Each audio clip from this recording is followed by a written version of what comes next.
Welcome and here, Little Wings Create today for the Makers Movement. Today we'll be creating this Happy Halloween shaker card. Let's go to the products I use.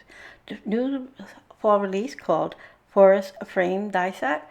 This is a 3-piece set. You have the outer oval, the inner oval that has the tree and the owl, and a little crescent moon. We'll be also using for the new release the 6x6 paper pad called Tricks and Treats. And we'll be using this diagonal stripe here.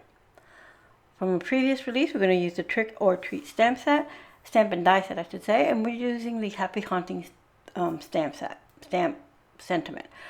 The Versa dies, we'll be using this to cut our double-sided craft foam, and we have a card base, it's 110 pound, black cardstock, a little sliver of yellow cardstock, and accent 80 pound smooth cardstock for our distress oxides, which are carved pumpkin, dried marigold, shaded lilac, and dusting Concord. We're going to bring in our shaker bits, and these are Witch's Brew, Trick or Treats, and Halloween Caviar. And you'll get a better look at them in a little bit. Here's our double-sided adhesive foam, which I cut beforehand using our Versa dies. And I have it all set there. We'll also be using our acetate. And our acetate has a blue covering that we can peel off. And we're using our Barely Art glue to adhere everything. Alright, so let me clear everything off so we can get started. We're going to start by die cutting our pieces. We cut our moon out, and now our oval here. Now, if you don't use the outer oval, this will cut into your paper, just like, and you'll have a design like I have here. But if you use your oval, it'll cut this out completely, and you can just use that as an overlay onto anything else you would like. Let me dump off all the extra bits here, and then we're going to start by stamping and embossing our sentiment. We're going to stick our sentiment right here in the upper left. I'm going to go ahead and put our embossing.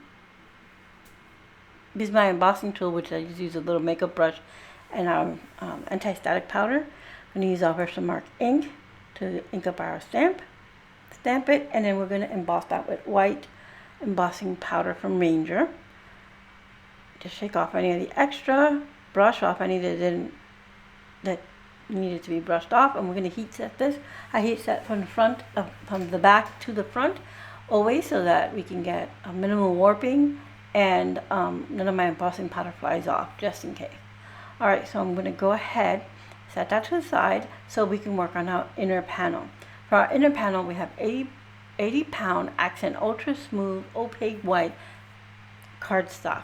We're going to use distress oxide and dried marigold, carved pumpkin, shaded lilac, and what's the last one is dusty Concord. We're just going to do these shades of orange and purple just to create our evening sky, like the sun is setting into the evening here. And usually in the fall you get those oranges and purpley colors along with blue colors in your sky. And to keep also with our Halloween theme, we're going to use purple and orange. I'm just making sure that I have enough covered or those colors represented in my background. And I do, so now I just want to do a quick blend, and I want a little bit more of the orange appear before I completely finish. And I want to blend it a little bit between them as well. I want a little bit more of that carved pumpkin is our brightest orange. Perfect. Okay. And you don't have to worry about inking it all the way to the top and the bottom, because that won't be seen.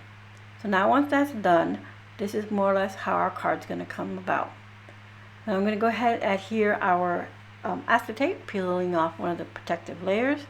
Put a little bit Barely Art glue on the background on some of the trees so they don't get caught on the envelope as I'm putting it in and out. Adhere it down. Peel the rest of the protective layer, and then we can use our double-sided craft foam that I've cut with the Versa dies and adhere that. And this is nice and thick craft foam, so you don't have to double up all your layers. But to give a little stability to the corners of my card, I'm going to use some little scraps of the same craft foam that I have in my stash from previous projects. And I'm just going to go ahead and trim it and stick it around the edges so we have nice support all along the back of our card. Now I'm going to bring in our shaker sprinkles, again in Witch's Brew, Tricks and treats and Halloween caviar. Oh my goodness. And I like to spread them out, make sure nothing's stacked on top of one another so the shaker moves freely. Now once that's done, I remove all the backing off of our double-sided craft foam and adhere our panel that we just did all that inking on. So there we go, our card is done.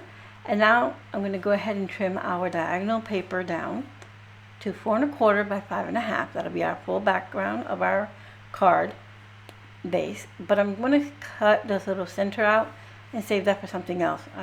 You're not going to see it anyway, so I might as well save it for another card. And I'm going to go ahead and adhere that to my card base. Trim off any excesses showing of the ink blended paper. Put some adhesive on the top of the shaker panel, and we are done with that. Now we're just going to add our last minute embellishments here and our moon that we cut out. But I'm looking for going through the little caviar beads to look for 2 green ones, so those little beads, to place them as eyes for our owl. So now we're done with our card, and these are again all the products I use for our card. And here it is. It's so fun. It has all the little sprinkles and things on the outside as well as the inside. Thank you so much for being here, and I hope you found some inspiration.